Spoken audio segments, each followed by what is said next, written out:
तो good evening everyone. सी last lecture में हमने कॉमर्शियल बैंक आपके, उसके पहले आप अपने अब्बा जी के बारे में अच्छी तरह से पढ़ लिए थे। अब्बा जी बोले तो देखो ये चैप्टर, ये एक ऐसा चैप्टर है जो सारे बच्चे ना ऑलमोस्ट ना छोड़ के जाते हैं, ठीक है। तो ये चैप्टर छोड़ के नहीं जाना, बिकॉज रियल लाइफ में इंपॉर्टेंस इसी चैप्टर से पता चलता है, ठीक है।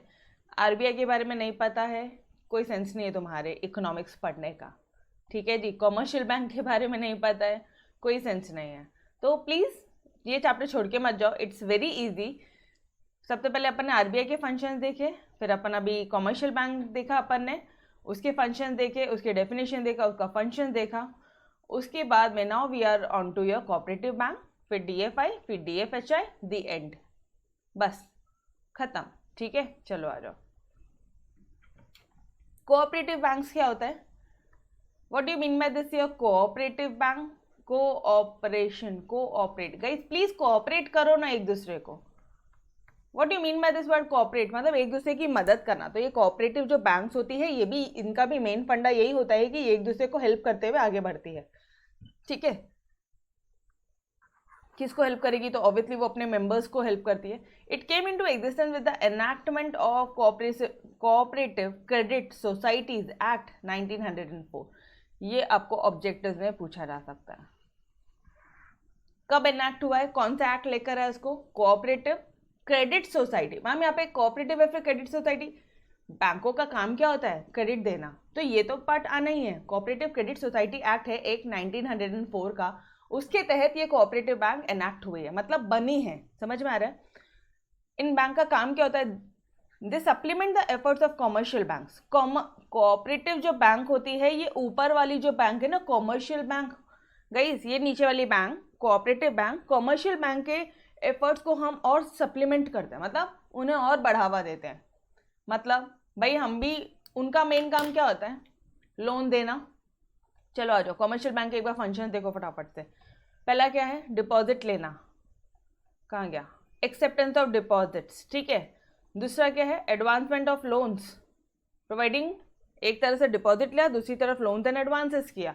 उसके बाद में कुछ अदर फंक्शन भी है, एंड लास्ट फंक्शन जो है वो आपका क्रेडिट क्रिएशन का। सिर्फ ये 4 फंक्शन है। पहला है डिपॉजिट लिया, दूसरा है लोन दिया, डिपॉजिट लिया, लोन एंड एडवांसेस दिया, 2 पॉइंट तो हो गए। और भी बाकी फंक्शन है जिससे हम लोग प्रॉफिट कमाते हैं, जैसे लॉकर्स। आपके मॉम डैड दिवाली थी तो लॉकर से जाके गहने लेकर आए होंगे, ठीक है, ज्वेलरीज लेकर आए होंगे। हम फिर जैसी दिवाली हो जाती है बहुत सारी फैमिलीज वापस से लॉकर में रख देती हैं, बिकॉज इट्स सेफ, राइट। उसके बाद में एक क्रेडिट क्रिएशन वाला काम। तो ये देख रहे हो, क्रेडिट क्रिएशन कॉमर्शियल बैंक का मेन रोल है। क्रेडिट क्रिएशन का मेन रोल किसका है? कॉमर्शियल बैंक का। ये कोऑपरेटिव बैंक भी कॉमर्शियल बैंक को सप्लीमेंट करती है इन क्रेडिट क्रिएशन। इनसे कौन लोन लेता है मैडम? लोकल पॉपुलेशन, जैसे कि small and medium income groups, ये लोग डायरेक्टली जाते हैं कोऑपरेटिव बैंक से। हालांकि कोऑपरेटिव बैंक से लोन लोगे ना तो बहुत ज़्यादा एक हायर रेट ऑफ इंटरेस्ट लगता है, बट गांव में अगर कोऑपरेटिव बैंक है तो वहाँ पे ऑब्वियसली रेट ऑफ इंटरेस्ट का काफ़ी फर्क पड़ता है, कम रहता है वहाँ पे इंटरेस्ट रेट, ठीक है ना। अब ये जो तुम्हारी कोऑपरेटिव बैंक है, इसके भी 3 टायर स्ट्रक्चर है। जैसे एक हो गया तुम्हारा विलेज लेवल का, एक हो गया सबसे प्राइमरी लेवल। गाइस इस तरह से कुछ नहीं है इसमें, सिर्फ 3 पॉइंट है। देखो बोलने के लिए सिर्फ 3 पॉइंट है कि primary level, district level, state level. Primary, district, state level, okay. तो प्राइमरी लेवल क्या होता है? एकदम विलेज लेवल पे ये बैंक्स होगी, टाउन लेवल पे ये बैंक्स होगी, ठीक है। यहाँ पे बैंक्स होगी, कोऑपरेटिव बैंक्स होगी। डिस्ट्रिक्ट लेवल मतलब, अच्छा यहाँ पे ये जो प्राइमरी लेवल है इनका काम क्या होगा? जो प्राइमरी लेवल की बैंक है, प्राइमरी कोऑपरेटिव बैंक है, इनका मेन काम क्या होता है?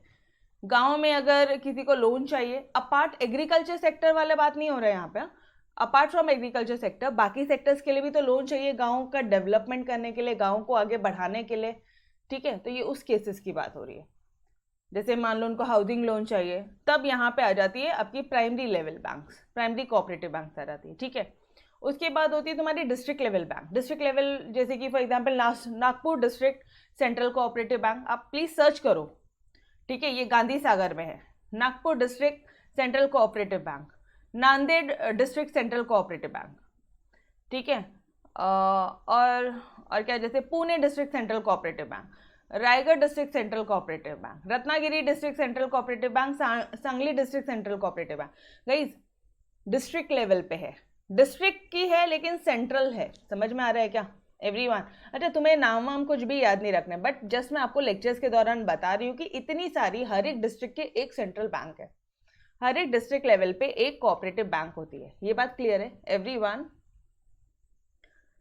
ये क्लियर है? Yes, okay.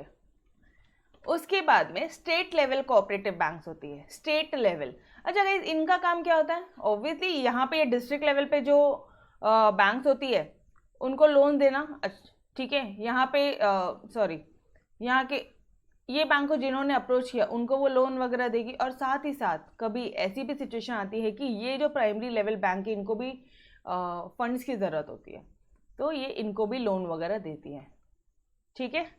फिर बात आती है स्टेट कोऑपरेटिव बैंक क्या होती है। कोऑपरेटिव बैंक के लिए स्टेट कोऑपरेटिव बैंक बहुत ही अपेक्स बैंक है, ठीक है। ये जो बैंक होती है ये बहुत ही अपेक्स बैंक है, state cooperative bank. For example जैसे गोवा स्टेट कोऑपरेटिव बैंक, जैसे Gujarat state cooperative bank, state level है, कुछ नहीं, गुजरात स्टेट, ठीक है। उसके बाद में लेट से Maharashtra state cooperative bank, Mumbai में है, फोर्ट में है। और क्या बोलूँ मैं आपको, मध्य प्रदेश में बोलोगे तो मध्य प्रदेश राज्य सहकारी बैंक इस तरह से है, हरियाणा स्टेट कोऑपरेटिव बैंक है, ठीक है। तो इस तरह की बहुत सारी आपकी यहाँ पे कोऑपरेटिव बैंक्स हैं। अगेन नाम वाम कुछ भी याद रखने की ज़रूरत नहीं है, एग्जाम्पल्स याद रखने की ज़रूरत नहीं है, सिर्फ आपने ये 3 लेवल लिख कर आना है। प्राइमरी लेवल मतलब गांव वाला लेवल, डिस्ट्रिक्ट लेवल और स्टेट लेवल, खत्म, आंसर खत्म। आंसर में क्या क्या 2 पॉइंट ध्यान रखने हैं। पहला कि वो कोऑपरेटिव क्रेडिट सोसाइटी एक्ट है 1904 के तहत बना हुआ है, फर्स्ट पॉइंट। क्या काम करता है वो हेल्प करता है ऊपर वाली बैंक, कॉमर्शियल बैंक को, कोऑपरेटिव बैंक कॉमर्शियल बैंक को हेल्प करता है क्रेडिट नीड्स के लिए, by meeting credit needs of local public, local population, जैसे कि स्मॉल और मीडियम इनकम ग्रुप्स के लिए। और बाद में बोल दोगे 3 टायर है, एक है प्राइमरी, एक है सेकेंडरी, एक है आपका primary, district and state level. Done, learn हो गया, सिंपल था पार्ट था यार, कुछ भी नहीं था। Primary level, state level, district level. ये देखो एक होता है यहाँ पे ना, जब अपन ऐसे लिख के आते हैं ना प्राइमरी, तो ऑब्वियसली जैसे अभी मेरे मुंह से कैसे निकल रहा कि primary level, secondary level, tertiary level, ठीक है, वो ऑटोमेटिकली निकलता है क्योंकि बचपन से अपन ने याद किया हुआ होता है। बट आपको जब एग्जाम्पल्स मैं दे रही थी, ठीक है, जब मैंने आपको एग्जाम्पल दिए कि Pune central cooperative banks, Gujarat central cooperative bank, ठीक है, तो ये एग्जाम्पल से याद आना चाहिए कि नहीं, टर्शरी वशरी कुछ नहीं था, सेकेंडरी कुछ नहीं था, यहाँ पे डिस्ट्रिक्ट लेवल था, फिर स्टेट लेवल था, क्योंकि उस तरह के मैम ने एग्जाम्पल्स दिए थे। Done everyone? सिंपल है, कुछ भी टेक्निकल नहीं है। चलो जी बढ़ते हैं आगे फिर आपके डेवलपमेंट फाइनेंशियल इंस्टीट्यूशंस पे, ठीक है। डेवलपमेंट फाइनेंशियल इंस्टीट्यूशंस की तरफ बढ़ते हैं। ये ऐसी फाइनेंशियल इंस्टीट्यूशन थे, गाइस पढ़ क्या रहे हो अपन, पहले ये बता देना अपन क्या पढ़ क्या रहे हो, तुम लोग क्या पढ़ रहे हो, what's your heading, please tell me everyone. नई खुशी, लेवल्स एक्सप्लेन करने की ज़रूरत नहीं है, जितना नोट्स में है उतना ही पढ़ना है, उतना ही एग्जाम में लिखना है। तुम्हारे टेक्स्ट बुक में भी लेवल्स नहीं है, और लिखना भी होगा तो बोल देना कि भाई these cooperative banks operated at your village level and town level. ये जो फिर डिस्ट्रिक्ट वाली जो है वो डिस्ट्रिक्ट लेवल पे रहती है, विलेज वाली जो है वो रूरल पॉपुलेशन को क्रेडिट देने में हेल्प करती है, क्रेडिट की नीड्स हेल्प करती है, ठीक है, मीटिंग द क्रेडिट नीड्स और फिर रूरल पॉपुलेशन। डिस्ट्रिक्ट लेवल में बोलना वो डिस्ट्रिक्ट लेवल पे क्रेडिट देती है, एंड स्टेट लेवल पे बोलोगे आप कि वो अपेक्स बैंक है स्टेट लेवल की, एंड वो स्टेट लेवल पे ऑपरेट करती है। बस इतना, खुद अगर आया भी तो खुद ब खुद अपन एक्सप्लेन कर पाएंगे। डन? अच्छा पढ़ क्या रहे हो ये तो बोलो, क्या पढ़ क्या रहे हो तुम? Organise sector. और ये ऑर्गेनाइज सेक्टर कहाँ से आया, कहाँ से आया? ये इंडियन फाइनेंशियल इंस्टीट्यूशन के तुम्हारे कितने सारे टाइप्स हैं? Indian financial institution, financial system के तुम्हारे कितने टाइप है? एक इंस्टीट्यूशन, एक मार्केट, एक इंस्ट्रूमेंट, एक सर्विसेज। ये मार्केट को उठा के अपन इसको और एक्स्ट्रा रीड आउट कर रहे हैं। एक है मनी मार्केट, एक है कैपिटल मार्केट। ये जो मनी मार्केट तुमने पढ़ा, ये मनी मार्केट के दो टाइप से, एक है ऑर्गेनाइज सेक्टर और एक है अनऑर्गेनाइज सेक्टर। आप मनी मार्केट का ऑर्गेनाइज सेक्टर पढ़ रहे हो, समझ में आया क्या पढ़ रहा हूँ? इंडियन फाइनेंशियल मार्केट का money market, capital market, money market, organise sector, unorganise sector. ये ऑर्गेनाइज सेक्टर के लिए हम लोग पढ़ रहे हैं, इट्स प्लान्ड वे। सबसे पापा पहले हमारे अब्बा जी, ठीक है, जो जिनका कोई प्रॉफिट का ये नहीं रहता, अपेक्स है, हेड है, वो सारी बैंकों को कंट्रोल करते हैं, सारी बैंकों के लिए रेगुलेशंस वगैरह बनाते हैं, ये सारी चीज़ें। फिर आता है आपके कॉमर्शियल बैंक, फिर आता है आपके कोऑपरेटिव बैंक, फिर आती है आपके डेवलपमेंट फाइनेंशियल इंस्टीट्यूशन। गई देखो ना, कोऑपरेटिव बैंक भी आपने बनाया है, ये अपने आप लर्न होता है, अपने आप लर्न होता है।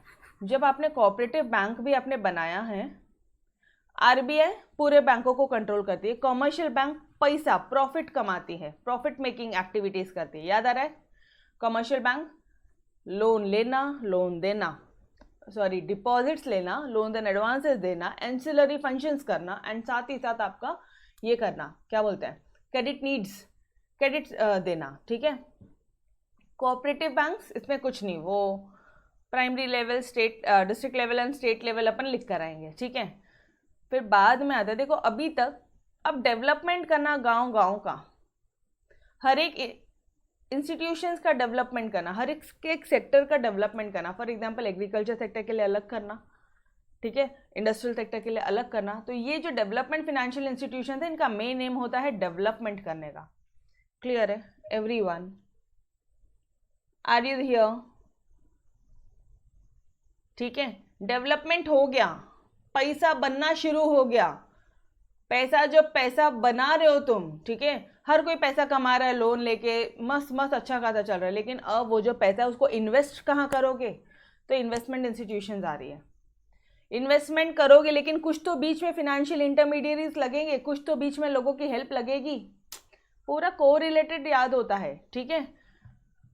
डन? ये देखो, ये यहाँ से डेवलपमेंट हो गया, ठीक है, इंडस्ट्रीज का डेवलपमेंट हो गया यहाँ से, ये इंडस्ट्रीज खूब पैसा कमा रही है, लेकिन गई इन्वेस्टमेंट भी तो करेगी कहीं पे। इन्वेस्टमेंट इंस्टीट्यूशंस सिर्फ लर्न करने के लिए बता रही हूँ।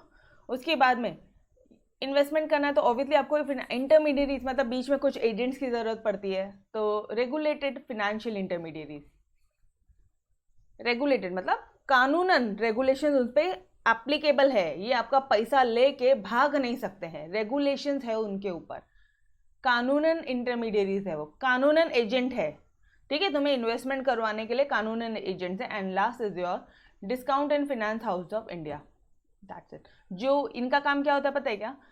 इनका काम ये होता है कि जो मनी मार्केट होता है ना, मनी मार्केट जो शॉर्ट टर्म इंस्ट्रूमेंट्स होते हैं, ये उनको पूरे को ट्रेडिंग करते हैं, उनको रेगुलेट करते हैं। Discount and finance house of India, India में इतने छोटे छोटे इंस्ट्रूमेंट्स होते हैं, जैसे कि कॉमर्शियल पेपर, ये आएगा तब अपन पढ़ते हैं, ठीक है जी। पहले आ जाओ यहाँ पे, वरना ये टॉपिक शुरू हो जाएगा अपना। डेवलपमेंट फाइनेंशियल इंस्टीट्यूशंस बाकी है अभी।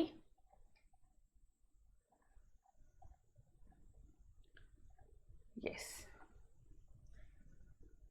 Development financial institution, these are the agencies जो प्रोवाइड करती है मीडियम और long term financial assistance for the development of, या तो आप इंडस्ट्री बना लो बड़ी बड़ी, या तो बड़े बड़े खेत बना लो, या कुछ अदर की सेक्टर्स है तो वो कर लो। इंडस्ट्रीज के लिए, एग्रीकल्चर के लिए, वही चीज़ मैंने बोला था, इंडस्ट्रीज, एग्रीकल्चर एंड और other sectors. Done everyone? Simple सी लाइन है यार, इसमें तो कुछ टेक्निकल ही नहीं है। Industrial Finance Corporation of India (IFCI) was the first DFI established in 1948। Ma'am ये याद करना है, ऑब्जेक्टिव में पकड़ेगा तो याद हो ही जाएगा। कौन है पहला कौन है बोलो? डेवलपमेंट फाइनेंशियल इंस्टीट्यूशन जो है, just a second, okay,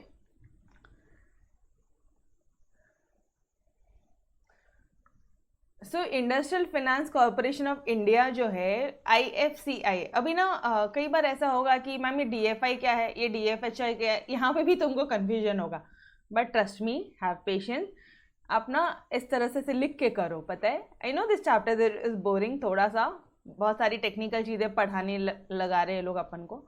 development financial institutions, discount and finance house of India, discount and finance house of India, done. इसके बाद में एक आता है DFI में ही एक आ रहा है IFCI, IFCI industrial finance corporation of India, first time establish हुआ था 1948 में। 1947 में तो तुम आज़ादी हुए थे तभी हुआ था, रिसेंट हुआ था, अपने आज़ादी के टाइम का ही है। ऐसे थोड़ा सा लॉजिक लगा के इसको लो, ठीक है। अच्छा, डेवलपमेंट का काम क्या होता है, ये इंस्टीट्यूशन का काम क्या होता है गाइस? It's very simple. ये अकेले खुद ब खुद कौन कौन से सेक्टर में जाके डेवलप करे, ठीक है। तो इन्होंने क्या किया, जैसे क्या कई बार क्या होता है पता है क्या, जैसे आप देखो कंपनीज क्या होती है, उनके बहुत सारे प्रोडक्ट्स होते हैं। बाबा रामदेव, ठीक है, बाबा रामदेव जी नहीं लिखते हुए मैं यहाँ पे लिखती हूँ पतंजलि योगपीठ, पतंजलि। ये जो पतंजलि है, इनके कितने प्रोडक्ट्स है? अगर इनके प्रोडक्ट्स मैंने आपसे पूछे तो आप क्या बोलोगे, कितने प्रोडक्ट्स हैं इनके? तुम बोलोगे मैम शैम्पू से लेके, तेल से लेके, क्या बोलते हैं, अनाज से लेके कपड़े भी निकाल रही है तो अभी, ठीक है। मतलब जो चीज़ आपने नहीं सोची होगी वहां तक भी ये पहुंच गए, ठीक है। दवाइयाँ तो थी, दवाइयाँ से तो शुरुआत हुई थी, मुरब्बे से लेके, घी से लेके, एवरीथिंग एवरीथिंग इज देयर, ठीक है। तो ये इनके क्या है, जो भी तुम बोल रहे हो ये सारे क्या है इनके, ये कंपनी के प्रोडक्ट्स हैं, ये तो अग्रीड है। तो ये जो है डेवलपमेंट फाइनेंशियल इंस्टीट्यूशन, ये जो DFIs है ना, इनके भी प्रोडक्ट्स होते हैं, इनके भी प्रोडक्ट्स होते हैं। दे हैव, ये अकेले तो खुद ब खुद काम नहीं कर सकते, तो ये इन्होंने क्या किया पता है, इन्होंने बहुत सारी ना सब्सिडरीज सेटअप की है। इन्होंने सब्सिडरीज मतलब अपन जैसे होता है ना, अभी टीचर पूरे इतने सारे पूरे क्लास को मॉनिटर नहीं कर सकते, तो वो एक हेड बॉय एक हेड गर्ल, ठीक है, क्लास का मॉनिटर वो करते हैं। अच्छा, पूरे स्कूल को मैनेज नहीं होता तो एक हेड बॉय एक हेड गर्ल, इस तरह से होता है, ठीक है।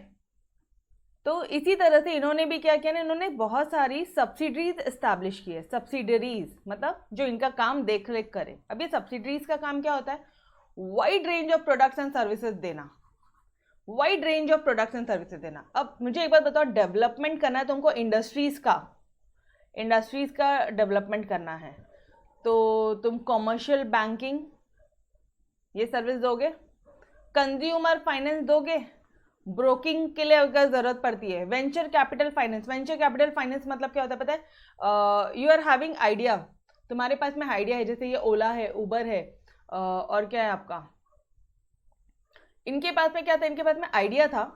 अब देखो ये ओला उबर वालों का ना कुछ भी खुद का नहीं होता है, कुछ भी इनका खुद का नहीं है। मतलब जो गाड़ियां हैं इतनी चलती हैं ओला की, उबर वालों की, एक भी गाड़ी उनकी खुद की नहीं है, वो लेते हैं, ठीक है। उन्होंने एक सिस्टम बनाया है, बस वो सिस्टम पे आता है। एंड जो क्या बोलोगे, कार ड्राइवर्स जो होते हैं, कार ड्राइवर्स ये पेमेंट कलेक्ट करके डायरेक्टली, या फिर कैश अगर रहता है तो ये इनके थ्रू पेमेंट आता है ओला वालों को, या फिर कई बार तो अपन ऑनलाइन पेमेंट कर देते तो डायरेक्ट उनके अकाउंट में आता है, फिर ये लोग ड्राइवर्स को पेमेंट करता है। तो कार किसी दूसरे बंदे की होती है, ओला का खुद का कुछ भी एक ये नहीं है, इन्वेस्टमेंट बहुत ज़्यादा नहीं है ओला का। तो इनके पास क्या था, इनके पास आइडिया था कि भाई एक और है ना आपका ओयो रूम्स। तो इन लोगों के पास ना सिर्फ एक आइडिया आया कि यार कभी अपन बाहर निकले तो we don't have reasonable residence, कभी घूमने के लिए या कभी इमरजेंसी केस के लिए हमें आउटिंग के लिए बाहर जाना पड़े तो कोई भी एक रीजनेबल रेसिडेंस नहीं है, ठीक है। ओला उबर के लिए, ओला वालों के भी माइंड में क्या आया था, देखो हमेशा वो लोग प्रॉब्लम्स को लेते हैं, ठीक है। जितने भी ये लोग बड़े बिजनेसमैन वाले ये सिर्फ प्रॉब्लम्स लेते हैं, और वो प्रॉब्लम्स का सॉल्यूशन ढूंढते ढूंढते उनको बहुत बड़ा कुछ मिल जाता है, ठीक है। तो always focus on the problems. तो वेंचर कैपिटल फाइनेंस क्या है, जिनके पास आइडियाज होता है लेकिन पैसा नहीं है, तो ये वैसे लोगों को हेल्प करती है। समझ में आया वेंचर कैपिटल फाइनेंस क्या होता है, ये समझा वेंचर कैपिटल फाइनेंस क्या होता है? हाँ, जो एक मिनट, क्या लिखा है तुमने, सब कुछ है उनका, ओके। तो ये इनके पास में ना सिर्फ आइडियाज होता है, ठीक है। अभी नो डाउट, अभी तो फिर सवाल ही नहीं उठता, अभी तो हर एक चीज़ है। बट डेवलपमेंट फाइनेंशियल इंस्टीट्यूशंस ये ऐसी इंस्टीट्यूशन है जो वेंचर कैपिटल फाइनेंस भी देती है। If you are having idea we are there to support you. Infrastructural financing, infrastructures बनाना, बड़ी बड़ी बिल्डिंगें, बड़े बड़े कॉम्प्लेक्सेस बनाना, ई कॉमर्स के लिए भी वो आपको हेल्प करती है अगर आपको ई कॉमर्स में भी कुछ बिजनेस वगैरह करना है तो, ठीक है। तो इनके प्रोडक्ट्स एंड सर्विसेज क्या है फटाफट से बता देना मुझे, what are the products and services. जैसे पतंजलि के इतने सारे प्रोडक्ट्स थे, कॉमर्शियल बैंकिंग, ठीक है, कंज्यूमर फाइनेंस। कॉमर्शियल बैंकिंग मतलब हम इनको पैसा देंगे और यहाँ से प्रॉफिट कमाएंगे, कॉमर्शियल, याद है अभी के अभी मैंने आपको कॉमर्शियल बैंकिंग, बस वो कंसेप्ट ध्यान रखना है यार, प्रॉफिट मेकिंग है ये। Consumer finance, consumers, direct consumer को फाइनेंस करना, ब्रोकिंग सर्विसेज देना। अगर तुम्हें शेयर में क्या बोलते हैं डायरेक्ट शेयर में इन्वेस्ट करना है तो ये जो बैंक से ये बैठी है ये आपको ब्रोकिंग सर्विसेज वगैरह भी देती है। Venture capital finance, infrastructural financing, e commerce etcetera. Done everyone, समझ में आया? अच्छा, अब ये जो DFIs है they are in the process of converting themselves into universal banks. ICICI सबसे पहली यूनिवर्सल बैंक है, ठीक है, जो ICICI है has become universal bank by reverse merger with subsidiary ICICI bank, ठीक है। RBI ने क्या किया है, RBI ने गाइडलाइंस इशू किया है to become commercial banks. Obviously ये जो डेवलपमेंट फाइनेंशियल इंस्टीट्यूशंस है ये यूनिवर्सल बैंक भी में ऑलमोस्ट कन्वर्ट होने में है और इसके लिए RBI की गाइडलाइंस फॉलो करनी पड़ती है। बट देखो जो चीज़ बहुत टेक्निकल, इसमें कुछ समझाने वाला नहीं है, इसमें मेन एम ये है कि इसको रट्टा कैसे मारा जाए, ठीक है। इसमें एम ही वही है कि रट्टा कैसे मारा जाए, ये याद नहीं होता है, ठीक है, भूल जाओगे जाके। डेवलपमेंट फाइनेंशियल इंस्टीट्यूशन में क्या क्या चीज़ें आपको याद आती है, चलो आ जाओ वापस से। पहले क्या बोलोगे, डेवलपमेंट करना, तुरंत बोल दोगे कि भाई ये ऐसी एजेंसीज है जो short term sorry medium term और लॉन्ग टर्म, छोटे छोटे पर्पस लोन के लिए तुमने कोऑपरेटिव सोसाइटी बना दी, छोटे पर्पस के लिए आपने कोऑपरेटिव बैंक बना दिए, ठीक है, वो छोटे पर्पस देख लेगी। देखा ना आपने, primary level, state level, district level, सारे डिस्ट्रिक्ट लेवल, स्टेट लेवल, आपने तीनों लेवल ले लिए।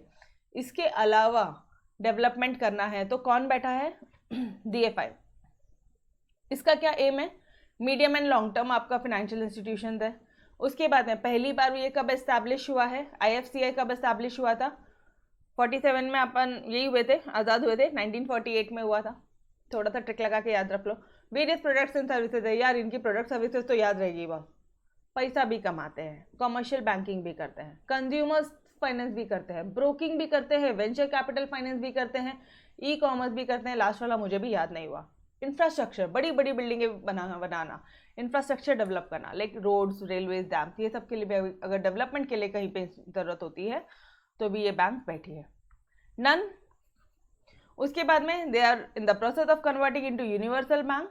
ICICI ने ऑलरेडी अपने आप को कन्वर्ट कर लिया है, ठीक है, ये यूनिवर्सल बैंक बन गई है by reverse merger with ICICI subsidiary ICICI bank. मतलब बड़ी ICICI छोटी ICICI को मर्ज करके, रिवर्स मर्ज करके सब्सिडीज। गाइस आपने अकाउंट में होल्डिंग और सब्सिडी पढ़ा है क्या, होल्डिंग कंपनी, सब्सिडरी कंपनी, या फिर तुमने SFA में पढ़ा है क्या, सब्सिडरी, हाँ बोलो, ये पढ़ा है कि आपने ये दो टर्म्स OCM में है, वही मैंने बोला कहीं ना कहीं तो है ये, क्योंकि मैंने भी पढ़ाया था, पक्का ना। तो होल्डिंग कंपनी क्या होती है और सब्सिडरी क्या होती है, जैसे मान लो ये कंपनी का पूरा होल्ड होता है इसमें, ये होल्डिंग कंपनी का पूरा होल्ड होता है सब्सिडरी कंपनी में, ठीक है। तो बाद में ये मर्ज हो गई है, ये उल्टा मर्ज हो रही है ना, रिवर्स मर्जर हो रहा है, सब्सिडी का रिवर्स मर्जर हो रहा है, वही वाली बात है, कुछ नया नहीं है इसमें, ठीक है। एंड ऑब्वियसली RBI की गाइडलाइंस आपको यहाँ पे फॉलो करनी पड़ेगी, बस खत्म। And last is your DFHI। DFHI मतलब discount and finance house of India, discount and finance house of India, मतलब इनका मेन काम होता है डिस्काउंटिंग वगैरह करने का। बताती हूँ, चलो यहाँ पे आपको सिर्फ इतना ही लिखना है, मोर देन इनफ है, ठीक है। एक बार let me show you book, text books भी देखते हैं अपन। Where is your text book यार,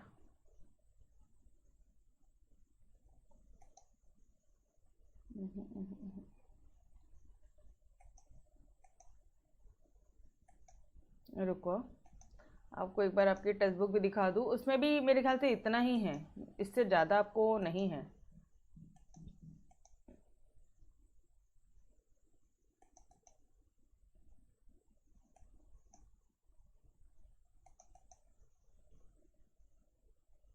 थी यहाँ पे already.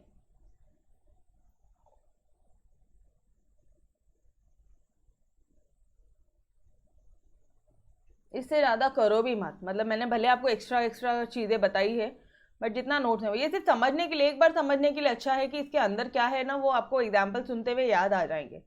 But to the point ही रहो, कंटेंट स्पेसिफिक रहो, उससे ज़्यादा मत करो।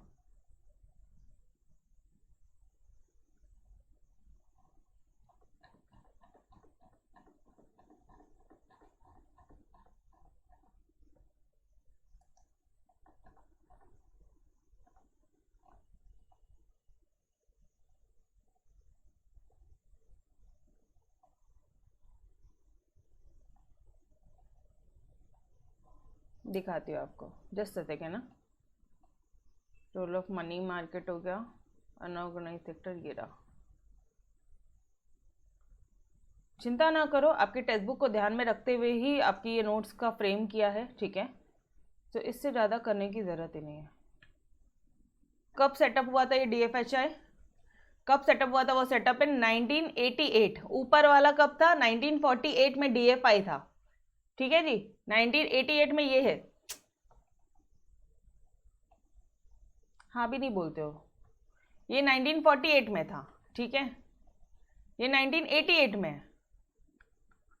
48 88 सिंपल।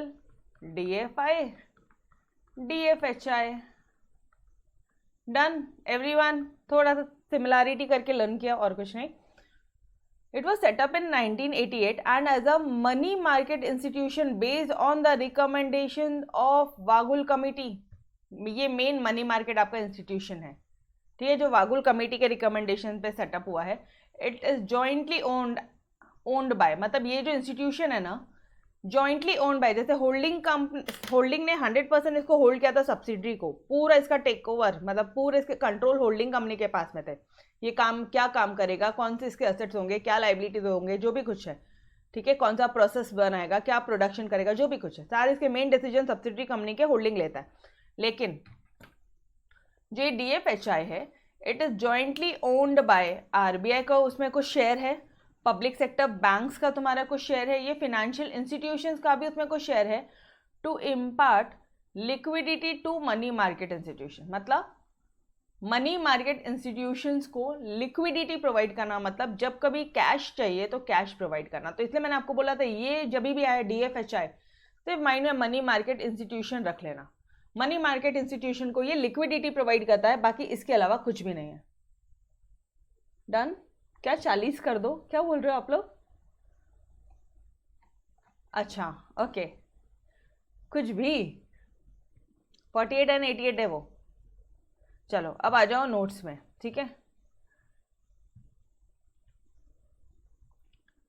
क्या है यहाँ पे? It was set up in 1988 as a money market institution. MM से तुम्हें ध्यान है, मनी मार्केट, CM से याद है कैपिटल मार्केट, तो money market institution on the recommendation of Wagul Committee, jointly owned by RBI, public sector financial institution to impart the liquidity of money market instrument। Line by line, word by word same है, सिर्फ आपकी ma'am ने ना यहाँ पे ना बहुत जगह ना शॉर्टकट यूज किए हैं, बाकी और कुछ नहीं। Done everyone? सिंपल, यस और नो? कुछ भी नहीं है उसके अलावा, ठीक है। अब आपके माइंड में क्वेश्चन आता होगा कि मैम यार ये मनी मार्केट क्या होता है, मतलब थोड़ा सा आप हमें बता सकते हो कि ये जो मनी मार्केट इंस्टीट्यूशंस है, ये जो DFHI है, मनी मार्केट में कौन से प्रोडक्ट्स वगैरह सेल होता है, पहले ये बताना। मनी मार्केट में कौन से प्रोडक्ट्स वगैरह सेल होते हैं? ये जो DFHI है, ये एक्टिवली ट्रेड करती है तुम्हारे कॉमर्शियल पेपर्स। कभी सुना है कॉमर्शियल पेपर? अभी एक्स्ट्रा का बता रही हूँ, ठीक है, तुम्हें नोट्स में नहीं लिखना है, बट मैं आपको एक्स्ट्रा का बता रही हूँ। मैं आपको मनी मार्केट इंस्ट्रूमेंट्स बता रही हूँ, जैसे टर्म नोटिस, कॉल नोटिस, ठीक है, उसके बाद में notice money, commercial bill, treasury bill, certificate of deposits, commercial paper, ये सारे आपके इंस्ट्रूमेंट्स है। जैसे डेटेड गवर्नमेंट सिक्योरिटीज़, ये भी कॉमर्शियल इंस्ट्रूमेंट्स है, मनी मार्केट इंस्ट्रूमेंट्स है, छोटा इंस्ट्रूमेंट्स है। जैसे कभी अपन को 6 महीने से कम के लिए अगर इन्वेस्टमेंट करना है ना, तो अपन ये सारी चीज़ों पे इन्वेस्टमेंट कर सकते हैं। तो इन्वेस्टमेंट तो कर लिया, ठीक है, लेकिन तुरंत अपन चले गए 3 महीने में कि भाई मुझे बेचना है और मुझे पैसा चाहिए। तो ये लिक्विडिटी कौन देता है? ये लिक्विडिटी देने के लिए आरबीआई भी बैठी है, कमर्शियल बैंक भी बैठी है, और साथ साथ, एक मिनट, कहाँ गया अपना नोट्स, दिख रहा है क्या आपको? हाँ, लिक्विडिटी कौन देगा? जैसे आपने मान लो ये कॉमर्शियल पेपर खरीदा, पर्पस देखो आप, कॉमर्शियल पेपर, अभी ये इंस्टीट्यूशन जो है ये यही सब बेचेगी। ये क्या क्या बेचेगी? कॉमर्शियल पेपर बेचेगी, ठीक है जी। ये बेचेगा आपको notice money, term money, call money, इस तरह से ये जो भी इनके प्रोडक्ट्स है, हर एक के अलग अलग प्रोडक्ट है, तो वो जाने दो, ठीक है, रट्टा नहीं मारना है। सर्टिफिकेट ऑफ डिपॉजिट्स हो गया एक, of deposits, notice money, call money, term money, ठीक है, ये एक है। उसके बाद में आप बोल सकते हो डेटेड गवर्नमेंट सिक्योरिटीज, ये सारे जो भी इसके इंस्ट्रूमेंट्स है, जिसे अपन ने खरीदा, ठीक है, हमने परचेज किया, अपने पास में पैसा कुछ 3-4 महीने या 6 महीने के लिए आइडल पड़ा था, तो हमने सोचा यार कुछ तो इंटरेस्ट आ जाए, कुछ तो प्रॉफिट हो जाए, तो हमने खरीदा और आज हम इसे वापस से बेच रहे हैं। तो डायरेक्टली अपन इसको सेल करेंगे, तो अपन जब सामने वाले को दे रहे तो अपन को क्या चाहिए इन रिटर्न? पैसा चाहिए, कैश चाहिए। अपन ने उसी लिए इन्वेस्टमेंट किया, ये सो नो गाइस। तो ये जो कैश है ये तुरंत मिल जाएगा, क्यों? क्योंकि आरबीआई आपको बैक कर रही है, आपको पब्लिक सेक्टर बैंक बैक कर रहे हैं, बैक मतलब सपोर्ट कर रहे हैं, प्लस आपको फाइनेंशियल इंस्टीट्यूशन भी सपोर्ट कर रहे हैं। अभी समझा एवरीवन? अभी समझ में आया कि it is jointly owned by RBI, public sector bank, financial institution to impart liquidity to money market instrument. मतलब क्या? लिक्विडिटी मतलब जब जब इनको कैश के लिए इनको पैसा चाहिए, हम लोग बैठे हैं। Done everyone? तोड़ ओके बस। तो we will stop till here. आज अपन ने ऑर्गेनाइज सेक्टर फिनिश किया है। नेक्स्ट लेक्चर में अपन अनऑर्गेनाइज सेक्टर ये वाला पार्ट कर लेंगे, ठीक है। ये भी बहुत छोटा सा है, अनऑर्गेनाइज सेक्टर में कुछ भी नहीं है, ठीक है जी। बस फिर आराम से चलेंगे, कोई घाई नहीं है, शांति से चलेंगे। फिर role of money markets in India, chapters को लर्न करवाने पे मेन अटेंशन है। इको के ये वाले चैप्टर को specifically, it may sound you very boring but करना पड़ेगा। फिर रिफॉर्म्स है तो आगे सब इजी, इतना कुछ नहीं, ठीक है। ओके गाइस, तो तब तक के लिए अलविदा, bye bye everyone, take care, खुदा हाफिज़, बाय बाय।